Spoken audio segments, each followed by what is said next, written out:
review is entirely student run. Yes, we have a faculty advisor, but he largely meets with the editor-in-chief. He is not involved in the day-to-day running of the organization. It's more guidance.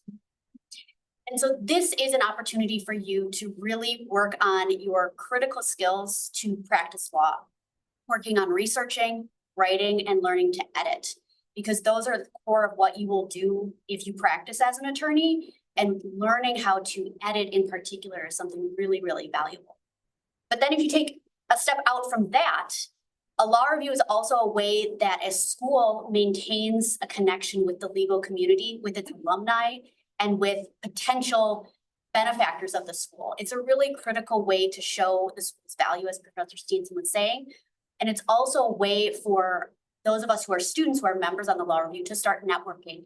It's a way to make a connection with somebody who could be a potential coworker, somebody who could hire you, somebody who could make a recommendation, because they then know, especially if they're a law review alum, they know the skills that you have gained by serving 2 years on the law review and really getting that experience. So it's, yes, the purpose is to publish scholarship, but it is so much more than that. And that's why it's so important. Obviously, I'm biased, but it's one of the most valuable things that you can do as a law student here. Definitely. And I just want to touch on briefly on what Sophie said and Professor Steenson said. I do truly think that law review is an integral part of our school, but also the legal community, like she said. And one day, yeah, we'll get more to it. I could expound. I'll hold my peace. All right. And now, thank you, Sophie, for telling us more about what a law review actually is. I'm going to pass it to our incoming editor-in-chief, Taylor, to tell us more about Mitchell Hamline Law Review. Thanks, Tara, and thanks, Sophie, for that great overview of what a law review does in general. Everything that Sophie shared is true about the Mitchell Hamline Law Review, but there are a few things that make our journal unique. One, we do focus on trying to publish pieces that are going to have an impact on the legal landscape here in Minnesota. We do take a pretty broad view of that. That doesn't mean that every article we publish is about a recent Minnesota Supreme Court case or a Minnesota statute, but it does mean that we're keeping that in mind as we evaluate and select pieces for publication. We also kind of align our journal's mission with the mission of Mitchell Hamline, which is preparing lawyers who are kind of ready to hit the ground running in terms of practicing, right? So we're looking for pieces that are going to be valuable for practitioners. We, of course, are thinking about theory and legal analysis as well, but looking again, like I said, for pieces that are really going to be useful for folks like practicing lawyers and judges. I do want to touch briefly on the history of the Mitchell Hamline Law Review. I wish Professor Steenson had said a little bit more about this, and probably he's being modest, but you can read on the Mitchell Hamline Law Review website about the origins of the journal. And Professor Steenson has kind of been the Law Review's champion from the very beginning. Back when it was William Mitchell School of Law in 1974, he really pushed the administration to help support the launch of the Law Review. At that time, William Mitchell, I don't know if folks are aware, but was primarily a part-time law school, and a lot of folks in the legal community, like, you guys can't have a law review, you're not up to the task. And in fact, the first issue was a huge success, and a year later, one of the articles was cited by the Minnesota Supreme Court in their opinion. So we had kind of great success right out of the gate, and that momentum has continued. We merged with the Hamline Law Review in 2015 when the schools merged, and now we are the Mitchell Hamline Law Review. So volume 52, I want to say just a few things about what you can expect when you join us as an associate next year. And I just have to pause and give a huge shout out to volume 51 for the incredible hard work that they've put in. Sophie, Linnea, the associates who are here from volume 51, it's just incredible the amount of work that they have put in to really set up volume 52 for success, especially in terms of things like operations, our editorial process, our workflows.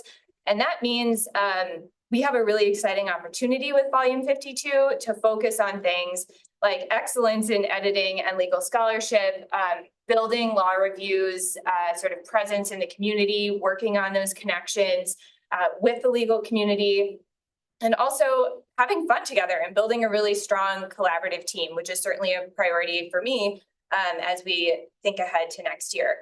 In terms of some of the more specific goals, publication, we are on track to publish 3 issues, each with 5 to 6 articles contributed by professors, practitioners, and students.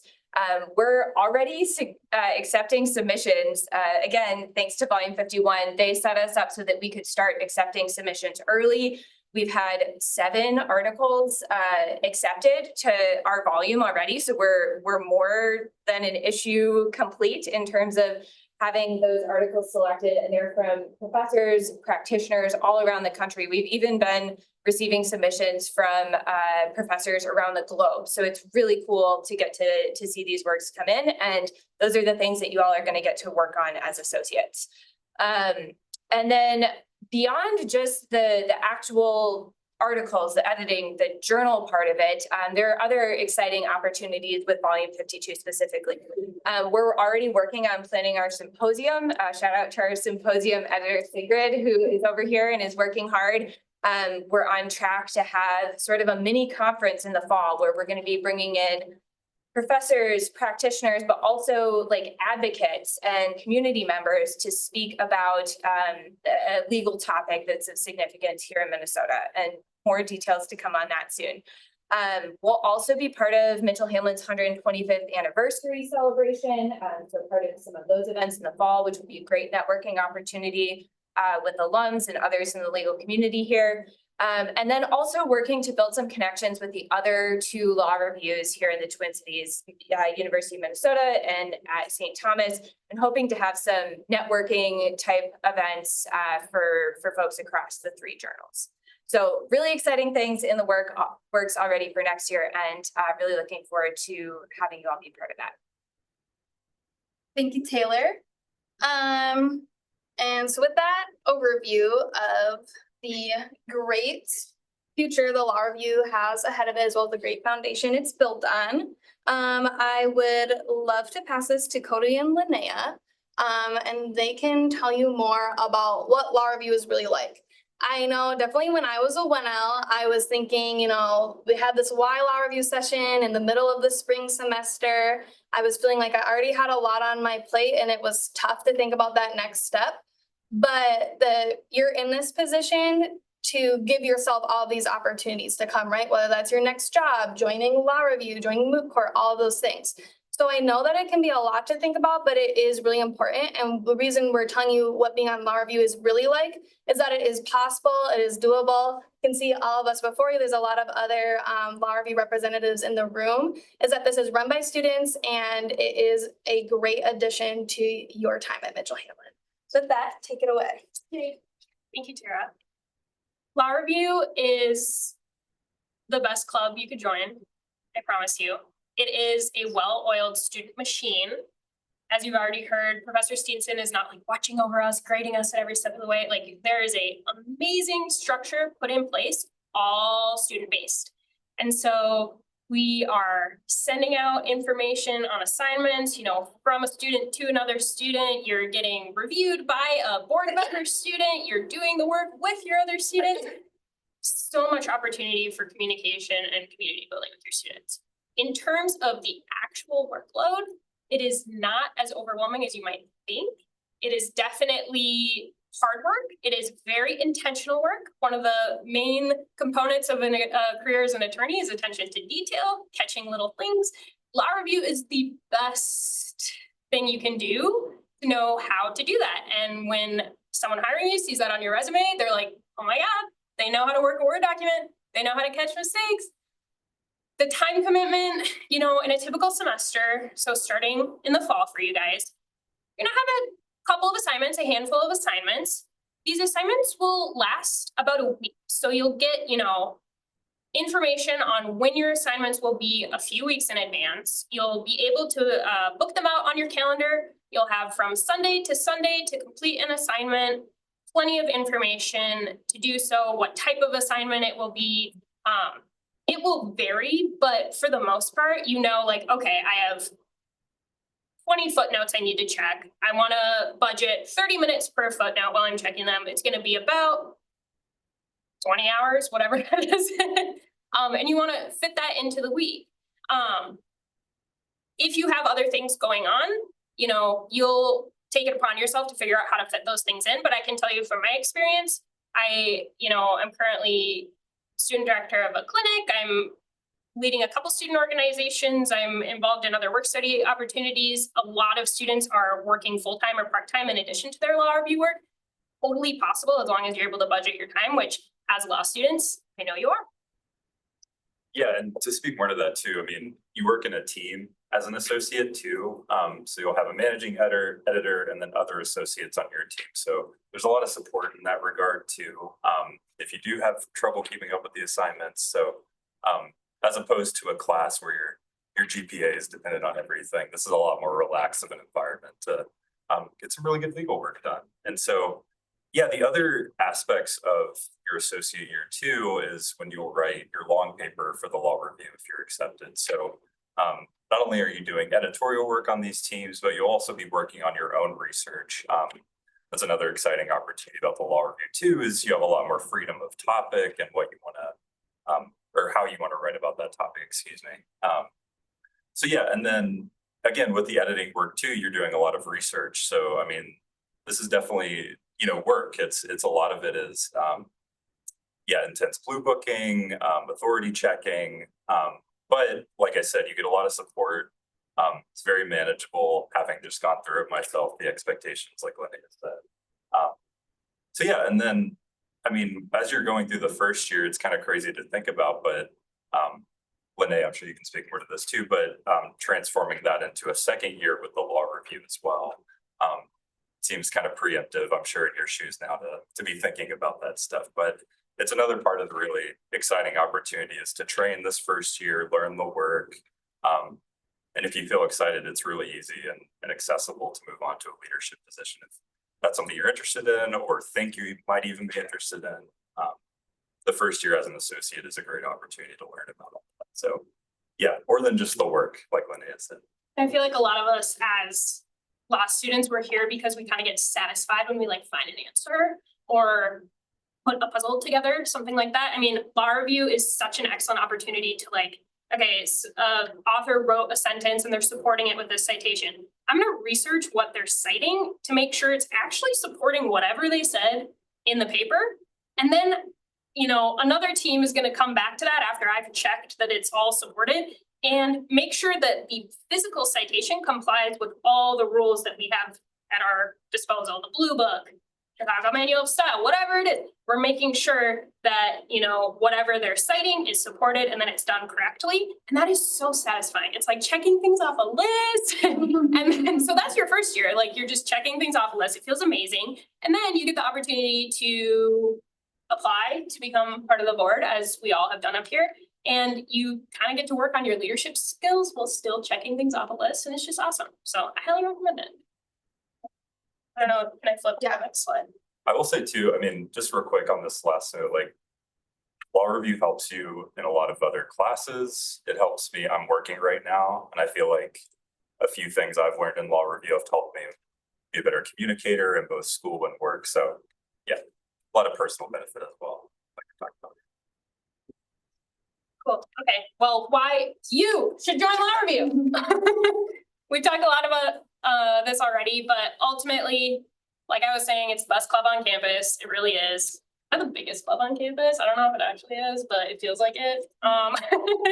There are so many opportunities to connect with people. I mean, you'll be randomly assigned to a team, to complete your assignment. So you already know you're going to meet new people, probably no matter what. And that includes the unique aspect of our campus, which is, a lot of us are online. A lot of us are in person.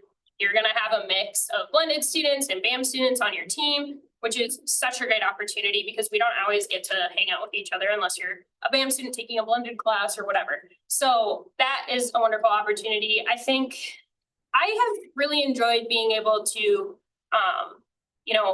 understand how everything works in terms of like working a Word document, OneDrive, whatever, but like the fact that we're doing everything on a shared document and like responding to each other in comments and really engaging with each other as a team, like it's an analytical process, but at the same time, it's kind of fun.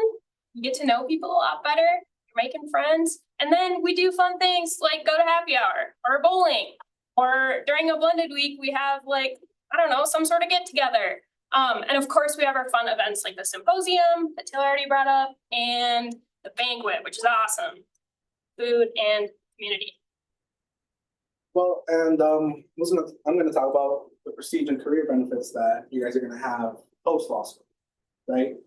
Like Professor Stevenson said, we're not as big as the U. We don't have the money like the rich kids at St. Thomas.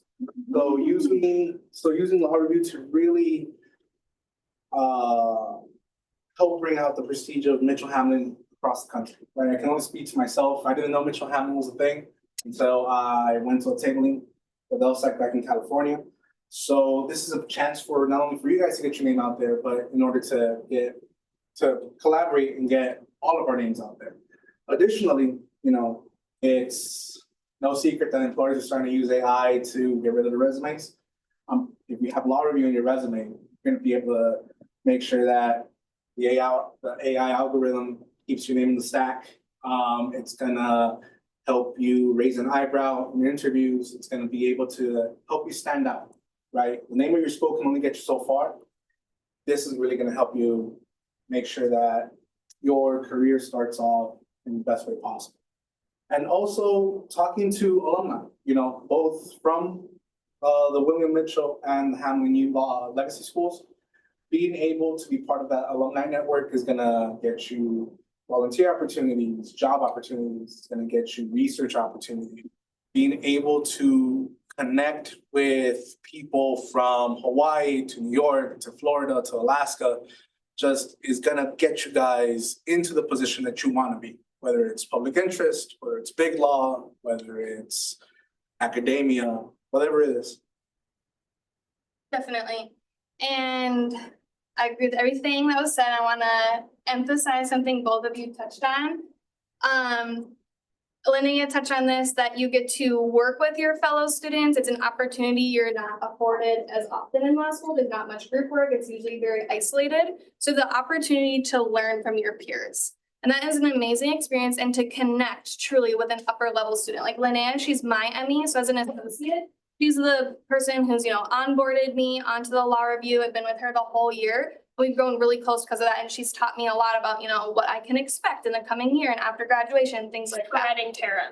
Yeah, like she, yeah. Sometimes she doesn't have nice things to say. I was kidding. No, she's genuinely so nice all the time. It is such a supportive environment to work in. And like she touched on, it is hard work. We are doing research, writing, editorial work. But you know that stress you feel for school, you're like, oh, is this 500-word reflection A material? These credits are pass-fail. So there is hard work that you're putting in, but you're not doing it for a grade. You're doing it because you care about it. You're doing it to put your mark on the school and to be something bigger than yourself. And that is a huge bonus. And just circling back to what Alexis said and what Professor Steenson said, and also the nod to volume 51. So I think one of the most amazing things about being in law review is that you are part of this school's legacy. You're putting your mark on this school, your name's gonna be on that masthead, and these are articles that are of use to our community, fellow students, and practitioners. And that is a really amazing thing. I think it can't be understated how law review is not for nothing. You are not volunteering your time. You are getting credit. You are getting credit for your time as an associate, even more credit for your time as a board member. That goes toward your degree. Like Tara said, it's pass fail. You're also getting your law paper fulfilled. That's our graduation requirement. It's, I don't know, can't say anything bad about it. Definitely. And I will say, like, Mitchell Hamline isn't necessarily unique, but not all law schools give their associates or law review members credit for their time. So the school recognizes the importance of this and gives us credit so that you can build time into your schedule to allow you time to do this activity. And moving on to how you can join law review. So how you join law review, it's a process called write-on. And so what write-on consists of is it's 3 tasks that are designed to assess your ability to think and write like a law review editor. And then us as the volume 52 board will receive your submissions and grade them. And this is all done anonymously. And so like we've talked about all the benefits and the importance of the law review is we want to make sure this is a fair and equitable process to make sure we have the best journal we can for volume 52. But the components will be a Blue Book quiz, which you guys have all gained familiarity with through your first year writing class. That'll be a sorry, you're supposed to be talking about this, Taylor, I think. No, that's Okay, great. definitely. I just realized. Yeah. Blue Book quiz, it will be not super long. 20 plus questions around there. But like your first year writing, professor might have touched on, law review, Blue Book citation is slightly different. There's different sections of the Blue Book, but again, it is all in that manual. And we will be having what to expect for write-on, how to Blue Book, how to do the case note outline and these other sections. And we will walk you through and prepare you to do write-on. So you don't necessarily need to think about that right now, but just have that in the back of your mind. And we have given, for write-on, there's going to be 10 days to do these 3 things, a Blue Book quiz, case note outline, and personal statement. Do you want to talk more about those? Sure. Pieces? Yeah, I can definitely talk about the case note outline and the personal statement. So folks who have participated in law review up till this point, or maybe who have heard about law review, might have heard about a 3-week-long write-on process, which is what happened last year. And we have made some pretty significant changes this year for a number of reasons. One of them is that OCI, or on-campus interviews, are happening earlier this year, and they're going to be happening during the time that we had traditionally reserved for write-on. And so we want to make sure that everyone can fully participate in both things, and that's part of what precipitated this change. So instead of writing a full case note, which is about 15 to 20 page paper, we're going to be asking folks to write a case note outline. So what'll happen is you'll get a packet of materials on May 21st, the day that write-on starts, which will include a Minnesota Supreme Court decision and then some other supporting materials that is going to constitute your closed universe of research. So you won't have to go into Lexis or Westlaw and do your own research. You're going to have this packet of materials. Then we're going to ask you to put together an outline for what your paper would look like if you were to write that 15 to 20 page paper. That'll help us kind of get a sense of what's your analysis look like? How are you developing a thesis? And how are you going to organize that argument? And then the personal statement, that's going to be a short essay, 400 to 600 words, really asking you to demonstrate your writing ability, and then also tell us why you're excited about law review, why you want to be part of the team, and what you're going to bring to the law review community. So as Tara mentioned, all of those components will be reviewed anonymously. There's this great system where everyone receives an anonymous ID for write-on. Last year, volume 51 did a great job and assigned everyone a different bird species for their ID. So I was the orange-crowned warbler. I don't know if you all remember. Oh, yeah, sorry. I shouldn't have said that. Cats on the back, birds on the back. But yeah, so it's all anonymous, and then we will be reviewing those applications and extending offers to associates in mid-June before the conclusion of on-campus interviews. So you will know if you're participating in that program, you'll know before that's over whether or not you'll be joining the law review, and you can share that with potential employers.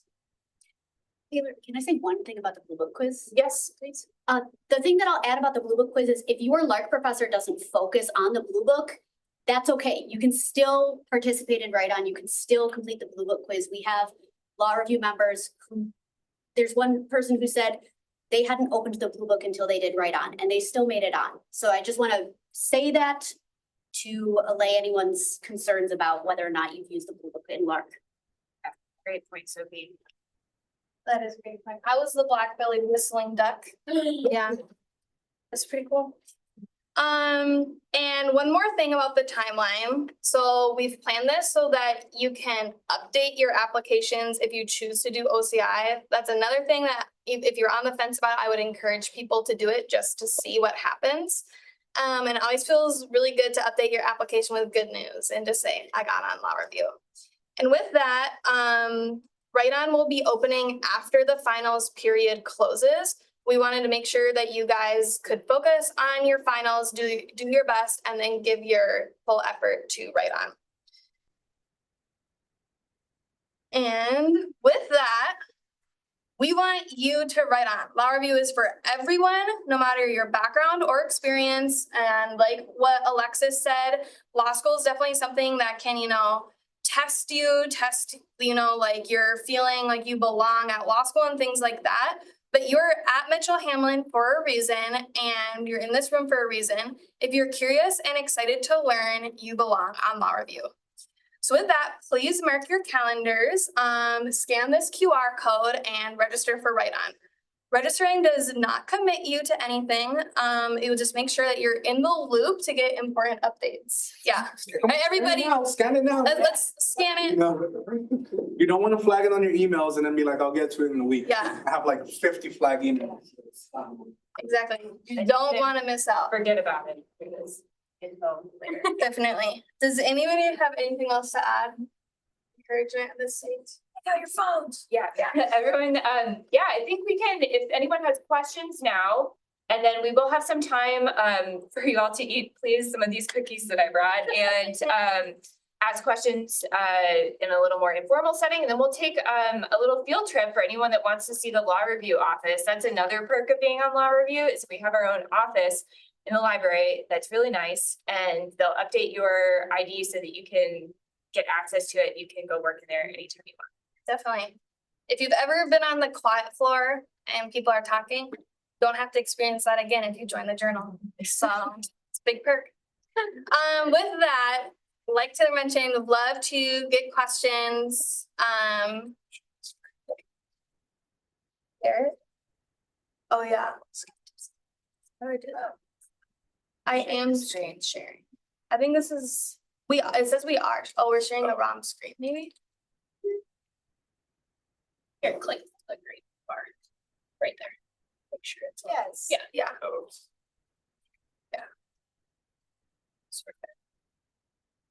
Amazing. Also, if anyone is having trouble with the QR code, the link to register is in all of the docket posts. It is or it will be on the Law Review website. So yeah, are there any questions that folks want to ask? So the write-on period, is that kind of self-scheduled, just in that time, you can do it in a good time? Yes, so you will get your Write-On ID, like Taylor mentioned, and then everybody will receive their materials at the same time. And the reason we give it's an open-ended 10 days is so you can self-schedule your time. Everybody has different commitments. Maybe you're going on a trip, maybe you have a job that starts, and we want to make sure that you have time to, fit it into your schedule and make sure Write-On works for you, because we do want to encourage everybody to write on. So that's a great question. Can you talk about how credits work, both first year and if you choose to and would like to do a second year? Definitely. So for your credits, for your associate year, you get 3 credits to allocate between the fall and the spring. So that means that they can't go to summer or JTER or anything like that. And the reason that is because our assignments do happen, but like pretty much entirely as an associate during the fall and the spring. And you're encouraged, you get to choose where you put the credits, whether you do 2 one semester, 1 the other, but we encourage you to allocate the 2 credits to the semester you do your long paper. The long paper is your writing requirement for graduation. And when you join Law Review, you get to do that independently, meaning you get to choose your own topic. And then Law Review provides a lot more support than you would get through doing it through a seminar or something like that. Also, Tara, I don't know if we mentioned it, but writing your long paper with the law review gives you the opportunity to be published. Student notes, are reviewed by the law review, and you might get an email that says, hey, this is a rock star long paper. We want to publish it. And then you're a published author. Definitely. So yes, every volume publishes multiple student notes. That is a huge plus of being on law review, is having that long paper support and opportunity to be published. And then when you are a board member, you get 5 credits to allocate between the fall and spring semester. And we touched on this a little bit, but I think it is huge to have this amazing leadership opportunity. Like, you learn so much, like hard skills during your associate year. And then as an upper level student, like, you definitely get that opportunity to grow in your leadership and professional skills. Like Professor Steenson mentioned, this kind of like that people side of it, like growing those connections with your colleagues, and being prepared to enter the workplace, because not everything is Word docs and blue booking at the end of the day. And I think that serving on the board can really prepare you for that. Yeah, and I can add more of that since I've been on the board for a year now. It's very communal. You work with other board members. There's a lot of information sharing and sharing ideas and talking about, well, you know, how do you cite a floor session in the Minnesota House in a citation? Because guess what? The Blue Book doesn't talk about that. Or how do you cite, I mean, I could go off because that's part of what I do. So if you enjoy pushing ideas back and forth with other people, if you enjoy thinking of how to solve problems, the board in particular is a really good fit for those skills, because you talk with your peers, and in many ways it gives you a chance to start doing the work that you will do in a slightly different form when you practice law, if you choose to practice law, where you're trying to solve, a client comes with an issue and you're trying to figure out how can you best serve the client, how can you solve the issue. That's what we do when we're going back and forth and saying, all right, there's some very odd sources in this piece. How do we come up with a citation? Or an associate has an emergency, how do we problem solve so that they can deal with their emergency, and we also keep with our scheduling needs. So in many ways, the board is different than being an associate because you have greater responsibility, but it's far more communal, at least in my experience, than being an associate was. When you're an associate, it's on you and your ME and your NCE to have connections, to connect with each other. I know Linnea's put a lot of work into that with her team, and a number of the other MEs have as well. I know Linnea does that a lot. And it means a lot to start building those connections. It's also a good opportunity to build connections with students who are a year ahead of you, and then to also have connections with alumni as you go out and start working. So it's tremendously valuable, and I won't go on, but Yeah. It's so fun though. it is. It's a lot of fun. I don't even know what are we gonna do next year. I'm not gonna be like, Sophie, I need help. Yeah. You want to tell me? I know. Amazing. Yes, that is how the credits work. Do you have any other questions? It could be, anything. I have a question. Are you all able to hear me? Yes. Yes. Okay, sorry. I also recently joined the Dispute Resolution Institute, where I believe that we also need to write a long paper, and I was wondering if that would conflict at all with the long paper requirement of law review. So it's one of those things where it's gonna depend on your particular professor. So right now I'm doing a seminar as well, and that has a long paper requirement, and Professor Gordon's actually the professor in that class. So as long as you get consent from your professor saying that you can submit the paper that you're writing to both, then there shouldn't be a problem. Okay, yeah. That makes sense. Okay, thank you. On what Alexis said, so when I was thinking about doing the business certificate, one of the requirements is your long paper has to be about a business related topic. And so I could just pursue that requirement through law review, since I get to choose my own topic. That makes it a lot easier instead of having to choose a business, a business seminar and have to do credit card surcharging, even though I don't care. So yeah, that is option. Someone have anything else to add? It's really just looking at the requirements on both sides, and making sure you're meeting both. But typically, a lot of people at this school want to make your life enjoyable if you talk. So. Okay, that's good to know. Thank you. And that kind of gets to the question of doing other other things in addition to law review, you can absolutely pursue a certificate. A number of students do that every single year. You can do moot court, you can work, you can do externships. I know several different people, I'm sure you're one of them, have maxed out their out of classroom credits because they don't just do law review, but they do externships and other opportunities as well. So it's very feasible.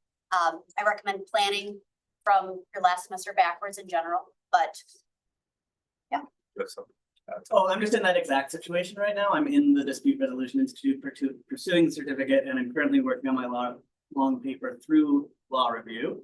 And it has been seamless. I mean, it is just really, like somebody said, professors want to make your life easier generally. And so as long as you are making sure that you're fulfilling all requirements, it should not be any issue. And in fact, I think it's easier and gives you more flexibility to be doing it through law review. Definitely. Thanks, Angelo. And for everybody, this is Angelo. He's one of our Volume 51 associates. Sharing his wisdom. Thank you very much. Any other questions? Anything? Going once, going twice? Yes. How many associates are here? Like how big is the Yeah. entirety? Great question. That's a great question. Yes, we are for volume 52 looking to bring on. How many board members are there? 52? Volume 52, I believe we have 18 board members. Yes. That said, our hope is that all associates that come on board for volume 52 will plan to continue on to the board. We'd like to see the board grow next year for volume 53. So don't think that you're limited based on those numbers. So I know with the old write-on model where you have a certain amount of time for blue book and a certain amount of time for stuff. With it all combined, do you have any thoughts on how people should think about allotting time at 10 days? That's a great question. We did want to provide more flexibility for folks and not have two separate deadlines for our write-on process. I think if you come to the how to write on session with Professor Steenson, that'll be really helpful in terms of helping you think through what the expectations are and your work style. For some folks, I think maybe the Blue Book quiz is going to be more straightforward for them. For others, it might be more challenging. So my initial reaction is that it's going to be kind of case by case. Does anyone have a different? I think so. Quite a few have something to say, but the personal statement of interest, it is informal. We definitely want you to, produce a writing sample to show us what you're all about, but you're not blue booking, you're not formulating a piece of academic writing. It's like what you would tell someone, in a conversation about your interest. So I'm hoping that, you guys put time into that, but that it's not going to be stressful or a strain. You know what I mean? So I see that it's definitely a priority, but it's not going to be super time intensive. And then like Taylor said, with the Blue Book quiz, it is pretty formulaic. You check the citations, you fix them, and you reach the endpoint. So I do think that the thing that will be maybe the hardest to judge would be the case note. But like Taylor said, we'll be having a how to do the modified case note, and we'll have more insight for that then.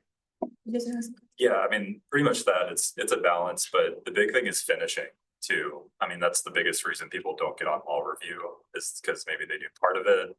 In the past, a lot of people do the Blue Book quiz, but maybe don't complete the other portion. So don't overdo it as well. Like just worry about finishing, make sure it's good. It doesn't have to be incredible, mind-blowing analysis, but that's the goal here is completing and doing them well enough, to. Exactly. It's kind of like if you run a marathon, but you didn't get the world's best time, you still ran a marathon, and that's an achievement. So it's getting across the finish line. Are we asking for anonymity in the personal statement as well, or just? So yes, they'll be graded anonymously, so as long as you don't say like, my name is. But for the personal statement, just? Yeah. Okay. Yeah, So just keep that in mind. definitely. Any other questions? That was a great question. Hi, everybody. You have some comments in the chat. Awesome. Thanks, Kelly. Kelly is another one of our board members. Let's see. Oh, how to scan this if we're on Zoom. Okay, Amanda helped you, but I will send the slides out. to everybody who registered. Kelly, encouragement. Yeah, you skip past mine. Oh, they question. Oh, wait, oh, I see. You want me to read this? Is this a question, Kelly? No, you can skip mine. You just had some questions toward the bottom. We could not hear the associate number you said. Can you repeat that? Oh, 42. We're looking to bring on 42 associates. See, oh, yeah, that was both that. Okay, sorry about the audio cutting out, you guys. But yeah, As my mom would say, enunciate, Taylor. Yeah. definitely. Anything else? Well, thank you all for the great questions. I'm available for questions. See anybody in the hall or get their contact information, reach out to them. We are more than happy to talk to you more about this. Something comes up later.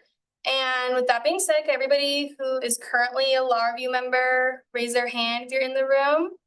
So yes, Molly, and then we have Jake Sigrid, or Angelo, Sigrid, Jake, and then in the back is Aaron. So we're all here if you guys, want to ask any more questions or anything like that. And then does anybody want to lead a trip to the law review office? Linnea? Yeah. Yeah, let's go. Okay, so we want to go check out the law review office. Grab some cookies, everyone, please. And grab some cookies. Everyone, too. Yes, Yeah. I'm grabbing my ID. yes. Thank you, guys. This was great. Thank you for everyone on Zoom. Yes, thank you to everybody who came. Want to go to the office? Come over here. If you don't, that's okay, but if you do, come over here. I want to come on in. Annie? Yeah. Want to peek behind? Anybody, exactly. Or the frustrated.